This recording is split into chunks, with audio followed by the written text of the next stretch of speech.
Hello students, today we are going to discuss about Unit 1 Ecosystem, Structure and Functions, Types of Ecosystems, Aquatic and Terrestrial. This unit is from BSc Second Year, Semester 3 Zoology. Now the contents of this chapter are Objectives, Introduction, Ecosystem Structure and Functions, Abiotic Components, Biotic Components, Functions, Types of Ecosystems, that is Aquatic Ecosystem, Terrestrial ecosystem.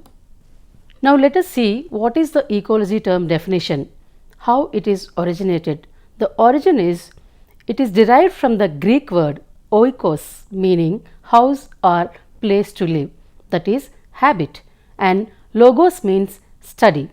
Thus literally it means that study of the organisms at home. Hans Reiter has been the first person to combine these two Greek words, oikos and logos, to form the term ecology. What is an ecosystem?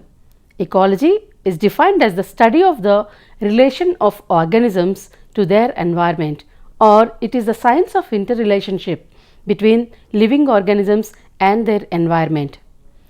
Structure of an ecosystem. The structure of an ecosystem can split into two main components, namely biotic components and abiotic components. Ecology is broadly subdivided as autocology and synecology. The study of ecology of an individual organism or an individual species is called autocology. Synecology deals with the study of group of organisms or community, which is associated as a single unit.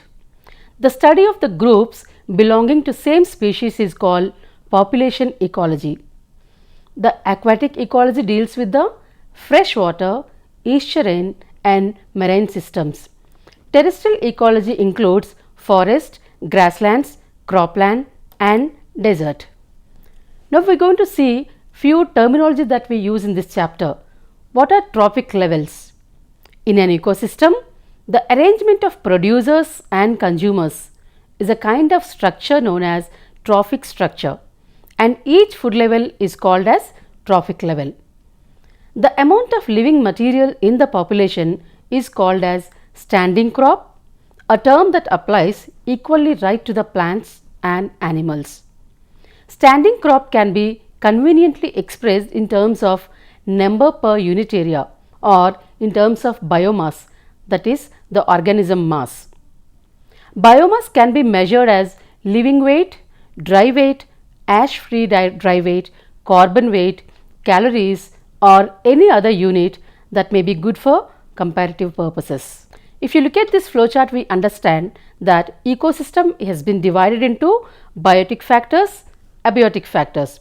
Biotic factors are further divided into producers, consumers, decomposers. Consumers are further classified into primary consumers, secondary consumers and tertiary consumers. Let us discuss about few of the abiotic components. Abiotic factors can be further divided into edaphic, climatic and topographic factors. Edaphic factors includes soil texture, soil structure, pH, moisture, nutrients like organic carbon, nitrogen, calcium and phosphorus. Soils are much more complex than simple sediments.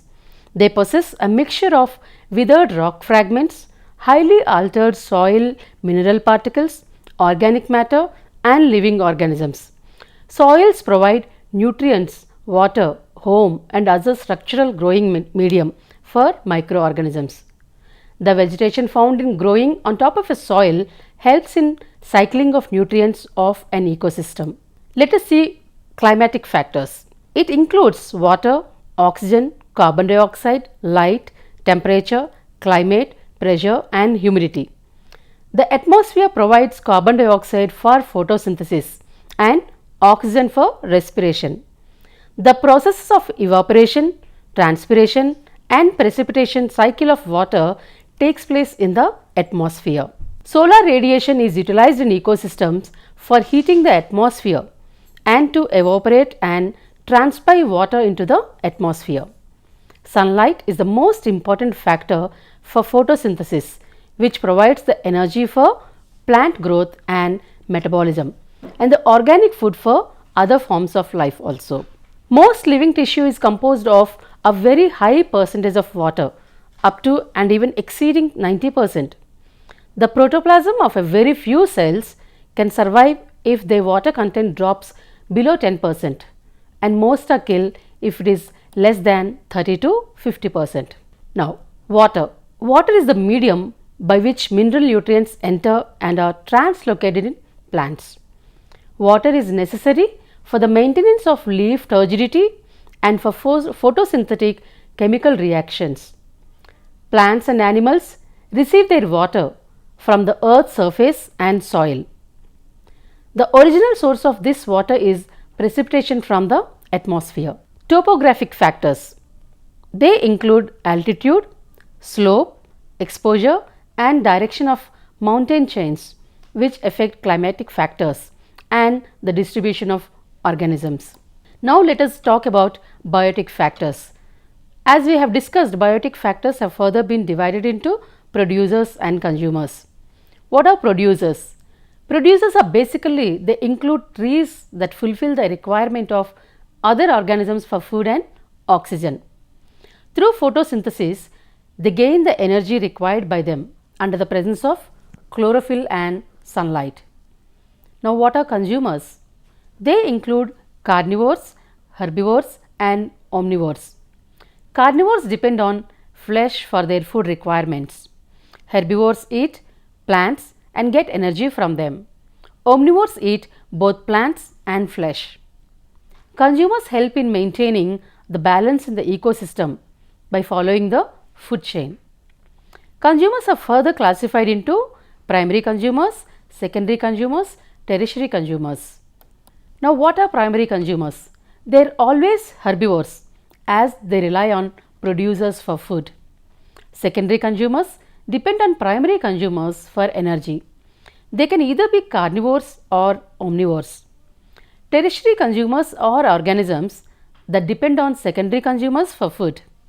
Tertiary consumers can also be carnivores or omnivores. Quaternary consumers, they are present in some food chains. These organisms prey on tertiary consumers for energy. Furthermore, they are usually at the top of a food chain as they have no natural predators. Decomposers, these are also called as saprophytes. These are the organisms that feed on dead and decayed organisms and convert them into organic compounds. They are important for the nutrient content in the soil. Now look at this picture, we will understand what are the abiotic factors, that is the non-living things: sunlight, water, soil, temperature and the open living space. Look at this flowchart, we can clearly understand the types of ecosystem. So ecosystem has been divided into aquatic ecosystem and terrestrial ecosystem. Aquatic ecosystem is further divided into freshwater ecosystem, marine ecosystem. Freshwater ecosystem is further classified into lentic, lotic and wetlands. If you look at the terrestrial ecosystem, it has 4 types: forest ecosystem, grassland ecosystem, mountain ecosystem and desert ecosystem. What is freshwater ecosystem? In that we will discuss about lentic. Water bodies that are moving slowly or are still in some places come under lentic. For example, ponds, lakes, pools, etc. Lakes are known as large water bodies and are surrounded by land. What is lotic? Water bodies that are moving at a fast pace fall under this lotic. For example, streams and rivers. Wetlands. Environments characterized by soils saturated with water for a long time fall under wetlands. Let us learn about pond ecosystem. A pond or a lake constitutes the best example of an ecosystem.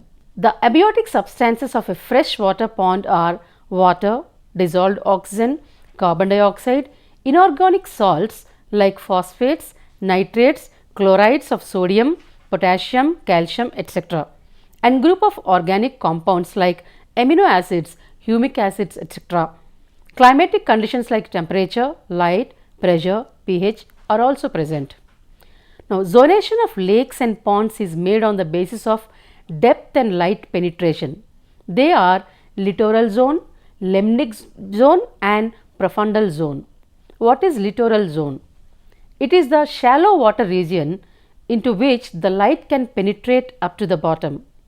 The upper layers are oxygen rich and warm and are called as epithelium region. Next, limnitic zone. It is the open water zone for the effective light penetration. It extends up to 10 meters from the surface. It is also called as sublittoral zone. This zone includes plankton and Newton. Thermoeuphotic zone refers to both littoral and limnitic zones. Let us look at what is profundal zone. It is the deep water and bottom area and characterized by the absence of light, that is aphotic zone. Hence, they depend on the members of limnitic and littoral zones for food. In return, the profundal zone provides nutrients which are carried out by water currents and swimming of animals from this zone to other zones. The saprophytes or decomposers constitute the chief communities. Bacteria and fungi are abundant. The animal consumers are benthic, chinomid larvae, animals, clams, planktonic forms, plankton larvae, etc. Most of the bacteria act as decomposers while few are pathogenic. Let us look into marine water ecosystem. Marine means salt water bodies, that is oceans and seas. The interaction between the living plants and animals and non-living things within the marine culture are commonly known as the marine ecosystem. Marine ecosystems usually have a large biodiversity and are therefore thought to have a good resistance against invasive species. Environmental problems concerning marine ecosystems include unsustainable exploitation of marine resources, for example, overfishing of certain species, marine population, climate change and building on coastal areas. However, there are few exceptions which include salt marshes, intertidal zones, estuaries, lagoons, mangroves, coral reefs, the deep sea and the seafloor. Let us look into these one by one. The first one is salt marsh. According to NOAA, that is National Oceanic and Atmospheric Administration, salt marshes are defined as coastal wetlands that are flooded and drained by salt water brought in by the tides. These marshy grounds are able to prevent flooding as well as help maintain water quality by absorbing rainwater and runoff that comes through the area. The second one is intertidal zones. Intertidal zones are the areas that are visible during low tide and covered up by salt water during high tide. In these zones, simple organisms can be found in tide pools. These areas also have a higher salinity because salt is left and it has been occurred in that area. Now, what are estuaries? Estuaries occur where there is a noticeable change in salinity between salt water and freshwater sources. For example, the confluence between a river and an ocean. Many organisms rely on this fragile ecosystem at least once during their life cycle. Then coming to lagoons. The National Geographic Society defines lagoons as a shallow body of water protected from a larger body of water, usually the ocean, by sandbars, barrier islands or coral reefs. There are two different types of lagoons, coastland lagoon and atoll lagoon. Let us see what are mangroves. Mangroves are a compilation of different mangrove tree species living together near the coastal line to create a forest. These mangrove forests have an intricate root system that can act as habitat to many species as well as a buffer to soil erosion. What are coral reefs? Coral reefs are one of the most well-known marine ecosystems within the world. These reefs are composed of large coral colonies of a variety of species living together. The corals form multiple symbiotic relationships with the organisms around them. Example, Great Barrier Reef. What is deep sea and sea floor? The deep sea conquers up to 95% of the space occupied by living organisms.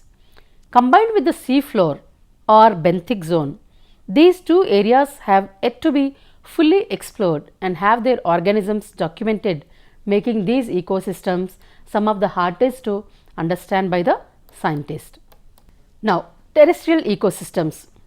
Terrestrial ecosystems are ecosystems on land. They can be as big as continent or as small as an island. They make up about 28% of the entire world's ecosystems.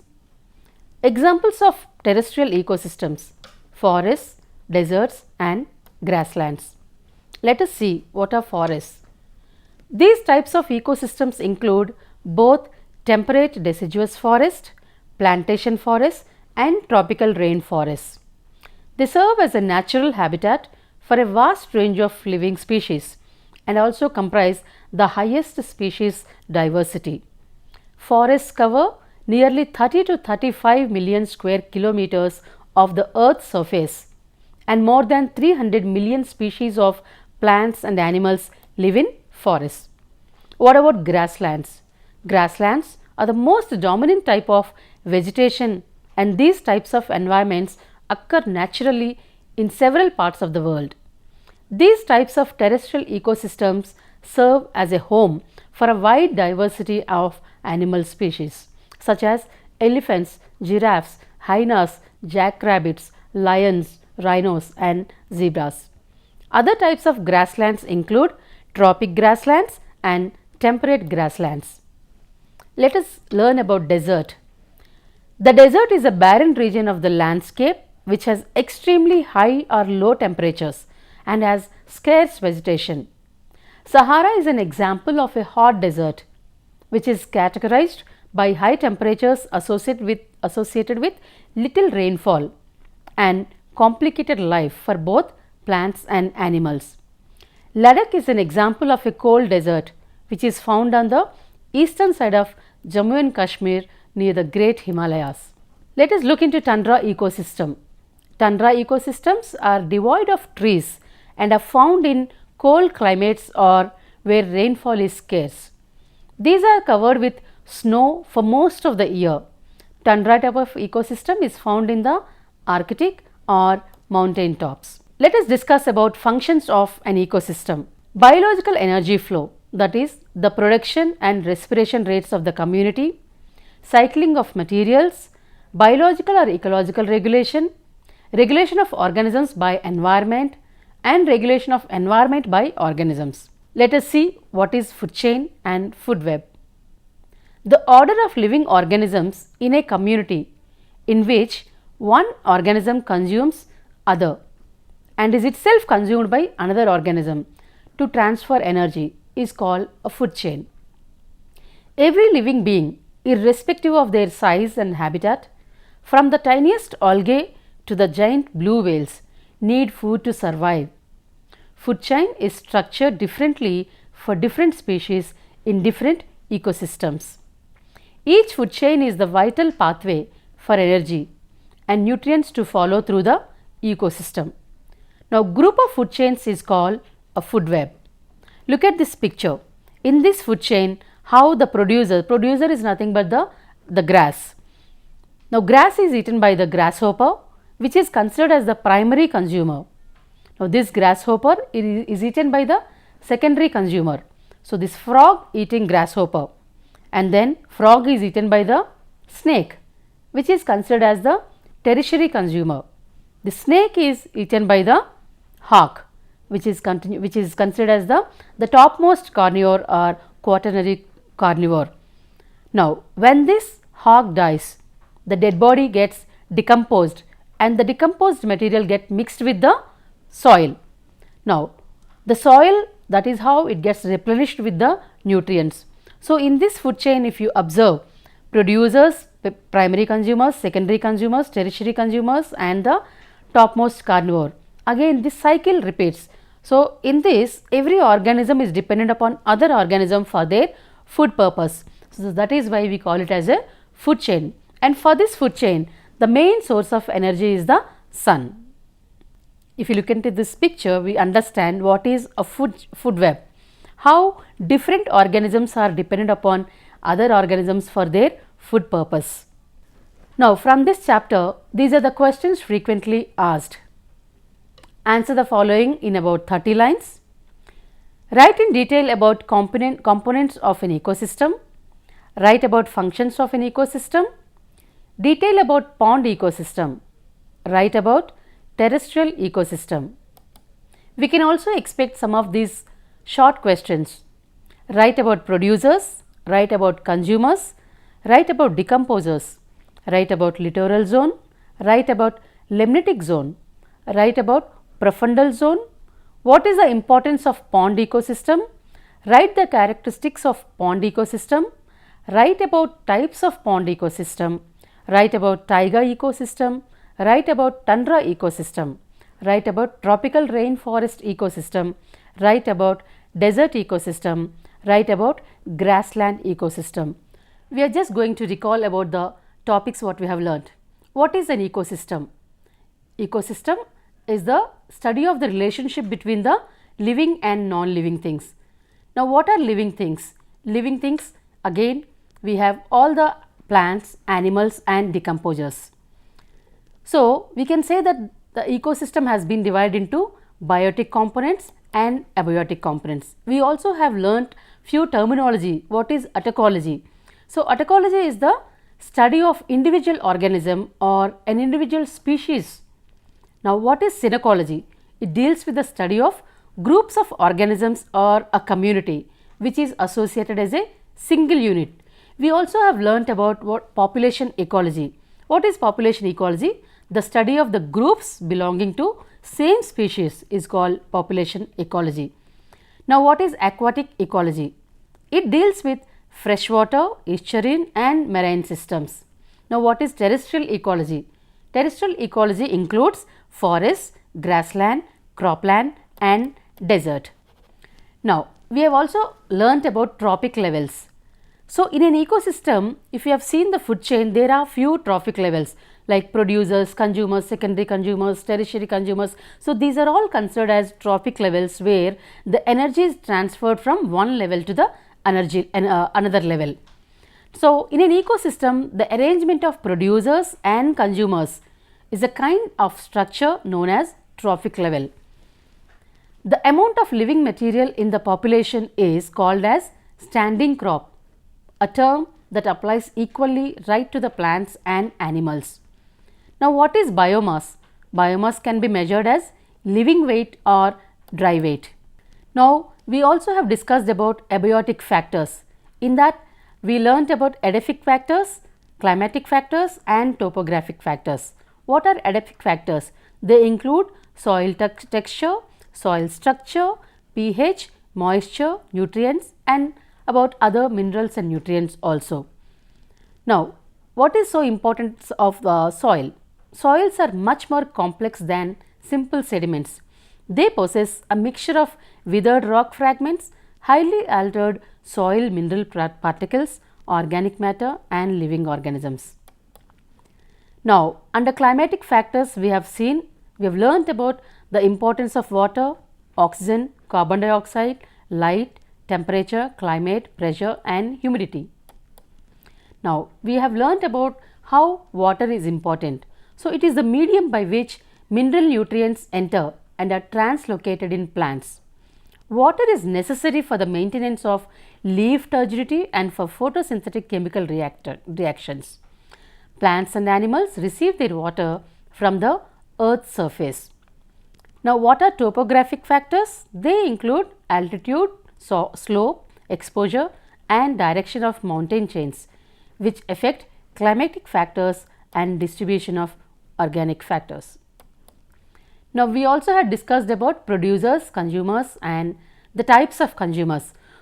So, who produce the food? The plants. Plants are the autotrophs and they produce food for the entire mankind and all the animals. That is the reason they are considered as producers. Now, the animals that live on producers for their food are called as consumers. In consumers, we have three types: primary consumers, secondary consumers and tertiary consumers. Now, secondary consumers are those which feed on primary consumers. Tertiary consumers are those which feed on secondary consumers. Quaternary consumers are those which feed on tertiary consumers. Why do we call quaternary consumers as topmost carnivores? Because those animals are naturally not eaten by or killed by any other organisms unless and until they die. So, when they die, their dead bodies get decomposed by the decomposers. So, decomposers are very crucial microorganisms on the earth. If decomposers are not there, the earth would have been filled with heaps of dead bodies. So, decomposers play a very important role. They are also called as saprophytes. These are the organisms that feed on dead and decayed organisms and convert them into organic compounds. So, we have discussed about abiotic factors: sunlight, water, soil, temperature and the living space. We also had discussed about types of ecosystems and we had discussed about freshwater ecosystem and what are the different areas in the freshwater ecosystem, that is lentic area, lotic area and wetlands. We have learnt about the different areas of pond ecosystem: littoral zone, lemnic zone, profundal zone. We also had learned about marine water ecosystem. It has salt marshes, intertidal zones, estuaries, lagoons, mangroves, coral reefs, deep sea and sea floor. We also had learned about the different examples of terrestrial ecosystems: forests, deserts and grasslands. So, with this I hope that you all have understood the chapter. Thank you so much.